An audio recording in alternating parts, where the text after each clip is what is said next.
Dünyada güç dengeleri hızla değişirken ve yeni aktörler sahneye çıkarken Hindistan artık bir seçim yapmak zorunda. Dünden bugüne dünyada dengeleyici bir siyaset izlemeye çalışan bir ülkeden bahsedeceğiz bugün. O ülke Hindistan. Bazı zamanlar bir hegemon güce daha yakın bir politika izlediğinde hatırlatmak gerek. Bunu tarih sahnesinde görebiliyoruz. 60 yıl öncesiydi. ABD ile Sovyetler Birliği arasında soğuk savaş mücadelesi baş göstermişti. Dünya daha fazla kutuplaşıyordu. Devletler de bu iki bloktan birini tercih ediyordu. Bazılarına göre ise bölünmelere dahil olmak oldukça yanlıştı.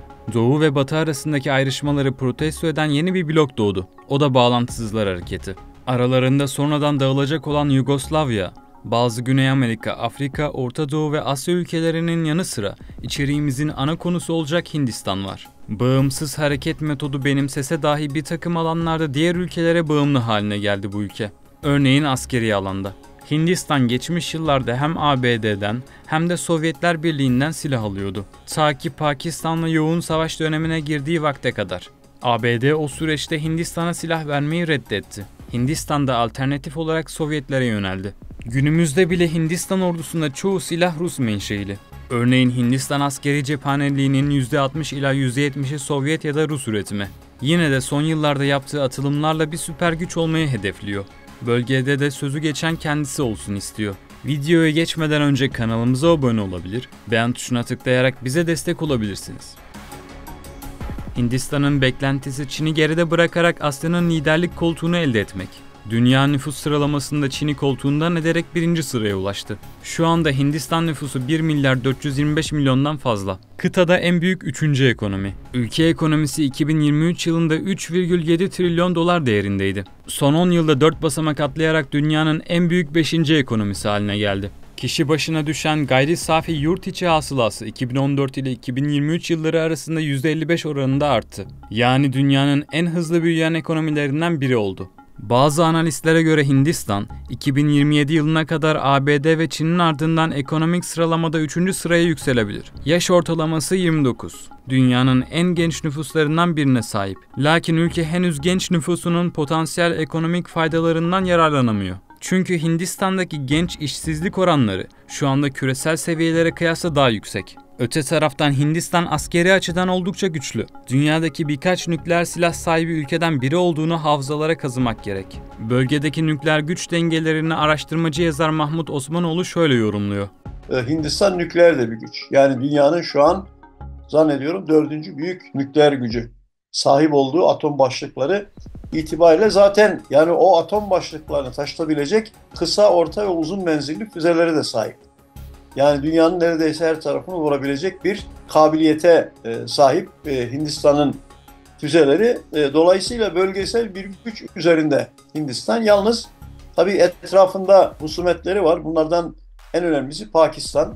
Pakistan da ayrıca nükleer bir güç ve Çin. Yani bölgede tabii nükleer bir kümelenmeden söz ediyoruz. Yani biraz daha kuzeye çıktığımızda Rusya var. Yani 4 ülke nükleer silahlara sahip. Orduların 2024'teki durumunu raporlayan Global Firepower kuruluşuna göre Hindistan dünya ordu sıralamasında ilk 5'te. 1,4 milyondan fazla aktif askeri personeli var. Aynı zamanda dünyanın en büyük 3. savunma bütçesine sahip. Hindistan ordusunun cephaneliğinin Rus silahlarına dayandığından bahsetmiştik. Ancak son dönemde batılı güçlerden silah alarak askeri teçhizatını çeşitlendirme arayışına girdi. Ayrıca yerli üretim kapasitesini de artırma hedefinde. Fakat analistlere göre Hindistan'ın Çin'le olası çatışma veya savaşa hazır olması için yapılan harcamalar yeterli değil. Bilindiği üzere Hindistan ve Çin zaman zaman çatışmalar yaşayabiliyor. İki ülke sınır ihtilafı konusunda diken üstünde. Yaklaşık 3500 kilometrelik bir sınırı paylaşıyorlar. Birbirlerinden toprak parçası talep ediyorlar. 1962'den bu yana çatışmalar oldu. Son çatışma ise 4 yıl önceydi. Ekonomik alanda da rekabet içerisinde olsalar da bazı zamanlar ortak paydada buluşabiliyorlar. Mesela Çin'in kendi topraklarından başlayıp Avrupa'ya kadar uzanan bir kuşak bir yol projesine katılmayı reddetti Hindistan. Bu projeye alternatif olarak Hindistan'ı Orta Doğu'yu da Avrupa'ya bağlayacak IMEC koridoru fikri ortaya atılmıştı. Ancak Hamas'ın 7 Ekim saldırıları sonrası bölgede çatışmalar büyüdü. Bu durum koridorun geleceğinin sorgulanmasına yol açtı. Bölgede İsrail için güvenlik sağlanamadığı müddetçe uzmanlar IMEC'in rafa kaldırılabileceği görüşünde. Hindistan ve Çin'i ortak noktada buluşturansa BRICS. 2006'da Brezilya, Rusya, Hindistan ve Çin tarafından kuruldu. Güney Afrika ile birlikte birçok ülke daha sonra bu oluşumun üyesi oldu. Dünya nüfusunun %45 ila %50'sini oluşturuyor bu grubun üye ülkeleri. Ekonomilerinin toplam büyüklüğü de 28,5 trilyon dolar. Batı'ya karşı alternatif bir dünya hedefindeler. İki asım Hindistan ve Çin'i de ortak bir noktaya getiren durum bu. Hindistan, ABD'ye bağımsız bir dış politikaya sahip olduğu izlenimini BRICS üzerinden de vermiş oluyor. Üçüncü dünya görüşü, üçüncü dünyaya sahip çıkma davranışı var. Dünya siyasetinde bağımsız amaçlar doğrultusunda attığı adımlar zaman zaman ABD ile ters düşmesine de neden oluyor. Örneğin Yeni Delhi, Moskova ile bilhassa Ukrayna Savaşı'nın başlaması itibarıyla çeşitli ortaklar kurarak diyaloğunu geliştiriyor. Ukrayna konusunda Hindistan'ın net bir pozisyon almaktan kaçınması, diplomatik, askeri ve enerjiyle ilgili bir dizi konuda Rusya'ya bağımlı olmasından kaynaklanıyor. Rusya BM Güvenlik Konseyi üyesi. Yani yeri geldiğinde Hindistan hakkındaki olumsuz kararları veto etme etkisine sahip. Zaten günümüze kadar Sovyetler ve Rusya, Hindistan'ı korumak için 6 kez veto yetkisini kullandı. Hindistan'da BM platformlarında Rusya'nın Ukrayna işgalini kınayan kararlarda çekimser kaldı. Bu durum aslında yeni bir düzenin ayak sesleri. Yeni düzense çok kutuplu bir dünyaya geçişi getirecek. ABD hegemonyası kademeli bir şekilde zayıflıyor. İstediklerini başkalarına dikte edemeyecek düzeye geldi. Örneğin ABD, tüm dünyayı saran savaş ve ekonomik gücüne rağmen Rusya'yı Ukrayna'yı işgal etmekten caydırmayı, Taliban'a karşı kesin bir zafer kazanmayı, Tayvan boğazlarında Çin'i kontrol etmeyi ve İran ile Kuzey Kore gibi devletleri nükleer silah programlarından vazgeçirmeyi başaramadı. Bu gibi sebepler çok kutuplu dünyaya işaret ediyor. Brezilya gibi yükselen bir orta güç olan Hindistan, Ukrayna ihtilafı konusunda Amerikan diktasına uymayı ve Rusya'yı kınamayı reddetti. Fakat Rus üretimi S-400 füze savunma sistemini satın alması ABD'nin politikalarıyla çelişiyor. Washington, Hindistan'a Rusya'dan savunma sistemi aldığı için hasımlarıyla yaptırımlar yoluyla mücadele etme yasası kapsamında yaptırım uygulayabilir. Ancak şu ana kadar ABD harekete geçmedi. Türkiye'nin S-400 almasına ise daha güçlü bir tepki vermişti. Yani biz bu soruyu aslında sordurmuştuk. Yani bu gündeme geldiğinde çifte standart. Amerika Birleşik Devletleri yetkilileri yani Hindistan'a bir istisna uygulanabileceğini söylemişlerdi. Dolayısıyla değişik bakıyorlar. Yani Türkiye ile ilgili bir çifte standart söz konusu ama Amerika Birleşik Devletleri Hindistan'la olan ilişkilerindeki menfaati S-400'lerin üzerinde görüyor gibi. Çünkü yani sadece S-400 meselesi değil. Rusya'nın ambargosunu kırmak da aynı şekilde başka ülkelere davranışları Amerika Birleşik Devletleri'nin farklı. Dolayısıyla orada bir çifte standart var ve Hindistan'da konu S-400 meselesinin çok üzerinde. ABD'nin baskısına rağmen Hindistan indirimli Rus petrolünü almaya ve bazı bakımlardan sorun yaşasa dahi Çin'le güçlü ticari ilişkilerini sürdürüyor. Hindistan yani kendisi büyüdükçe tabii talepleri de artıyor. Bir taraftan biraz önce ifade ettim. Çin'le bir rekabet içerisinde Amerika Birleşik Devletleri ile iş tutuyor. Ama Amerika Birleşik Devletleri ile iş tutması Hindistan'ın biraz önce de ifade ettiğim gibi tam olarak yani bazı ülkelerde olduğu gibi Amerika Birleşik Devletleri'ne yaslanması şeklinde bir durum söz konusu değil. Çünkü biraz önce de ifade ettiğim gibi Hindistan'ın geleneğinde bir bağlantısızlık var. Bu yüzden yani bazı durumlarda kendi politikalarını yürütmeyi de önceliyor. Çok kutuplu dünya düzeni kavramı artık uluslararası siyasetin önemli gündem maddeleri arasında. Küresel çaptaki ülke liderleri ve uzman isimlere göre dünya düzeni artık tek kutuplu değil, farklı güç merkezlerinin de bulunduğu bir yapıya evrilmiş durumda. BM Genel Sekreteri Antonio Guterres'ten Almanya Başbakanı Olaf Scholz'a, Rusya ve Çin'den Brezilya ve Hindistan'a kadar birçok ülkenin lideri, yeni dünya düzeninde çok kutupluluk bundan böyle kaçınılmaz diyor. Peki ABD ile Hindistan'ın ilişkileri nasıl gelişti? Soğuk Savaş'ın sona ermesi ve Sovyetler Birliği'nin dağılmasıyla birlikte ABD küresel sahnede tek hegemon güç haline geldi. Böylece Hindistan ve ABD arasındaki ilişkiler de ivme kazandı. Sovyetlerin ardından potansiyel olarak ABD'nin karşısına dikilen Çin olunca Washington Pekin'i dengeleme ve bastırma arayışına girdi. Bölgede müttefik avına çıktı.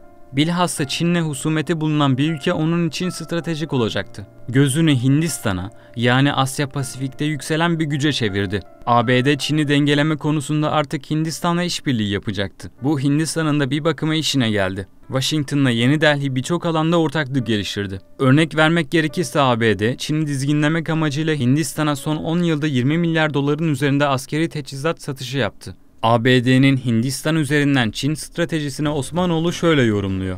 Amerika Birleşik Devletleri Soğuk Savaş'ın bitiminden sonra yeni hedef olarak Çin'i önüne koydu. O dönem Çin uyuyan aslan olarak ifade ediliyordu ama Çin artık uyandı, ayağa kalktı. Hatta harekete geçti. Dolayısıyla onun durdurulması yolunda Amerika Birleşik Devletleri Hindistan'ı önemli bir partner ya da ortak olarak görüyor ve strateji belgelerinde Hindistan'ın ismini stratejik ortak olarak geçiriyor. Dolayısıyla ABD-Hindistan ilişkilerinde en önemli nokta Çin'in kuşatılması ve Hindistan'ın Amerika Birleşik Devletleri ile beraber hareket etmesi. İki ülke arasındaki işbirliği yalnızca askeri alanla sınırlı kalmadı. Teknolojik ve ekonomik ilişkiler de gelişti. ABD'nin Hindistan'la ticari hacmi 2022 yılında tahmini olarak 191,8 milyar dolara ulaşmıştı. Çip pazarında ABD ile Çin arasında büyük bir rekabet olduğu hepimizin malumu.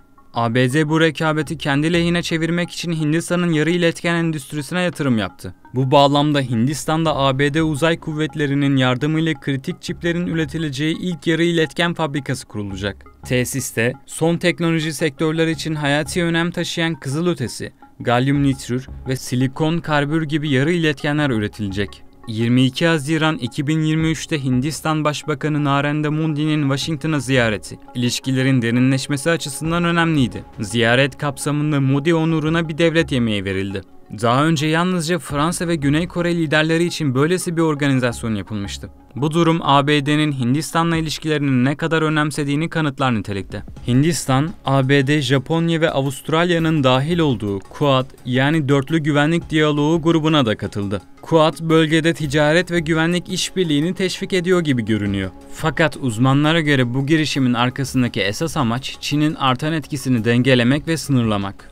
Bu dörtlü arasında böyle bir güvenlik dörtlüğü var. Yani yine bu da hem Asya Pasifik'te bu ülkelerin kendi hakimiyetlerini tesis etmek ve diğer taraftan da yine Çin'i kuşatmaya yönelik bir şey olarak bunu görmek gerekiyor. ABD ile Hindistan arasındaki ilişkiler sanıldığı kadar da mükemmel değil. Zaman zaman inişli çıkışlı bir hava hakim oluyor.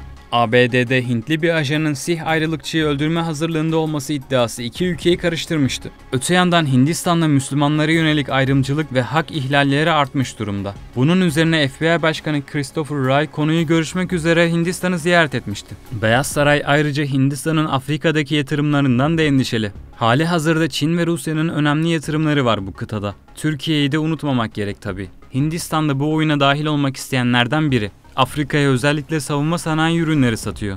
Bu alandaki diğer ülkelere ihracatı son 10 yılda 30 kattan fazla arttı. Savunma sanayi ihracatı 2023-2024 döneminde 2,63 milyar dolara ulaştı. Şu anda dünya çapında 90'dan fazla ülkeye tedarik sağlıyor.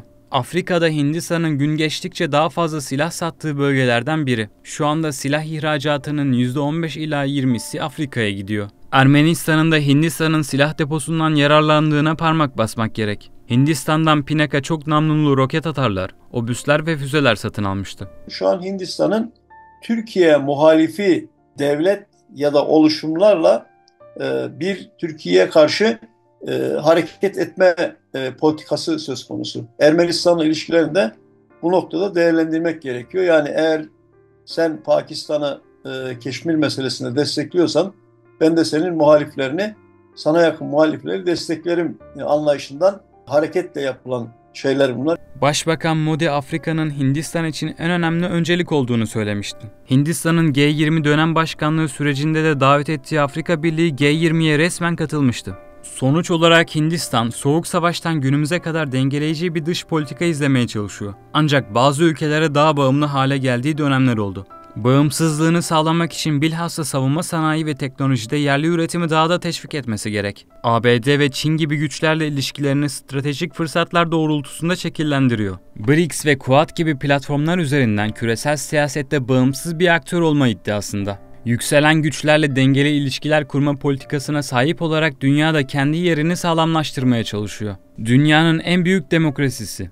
Fakat ülke içindeki etnik ve dini gerilimler, insan hakları ihlalleri, özellikle Müslümanlara yönelik baskılar, Hindistan hükümetinin uluslararası alandaki imajını zedeliyor. Yani ülkenin en büyük azınlığı olan Müslümanlara yönelik. Ülkede tabii diğer insan hakları ihlalleri de var. Bu da ayrı bir konu ama o bölgedeki Hindistan'daki Müslümanlarla ilgili insan hakları ihlalleri çok büyük ve bunlardan en önemlilerinden bir tanesi Türk İslam kültürel mirasının şu an iktidardaki BJP yani Narendra Modi Başbakanın Narendra Modi'nin partisi tarafından yok ediliyor olması. Yani önceden Babur Camisi veya Baburi Mescid onların deyimiyle yıkıldı, yerine çok büyük bir Hindu tapınağı yapıldı. Yalnızca Çin'le değil, aynı zamanda Pakistan'la gerilimler yaşaması ve bu gerilimin bölgesel güvenliğe etkileri göz önünde bulundurulmalı.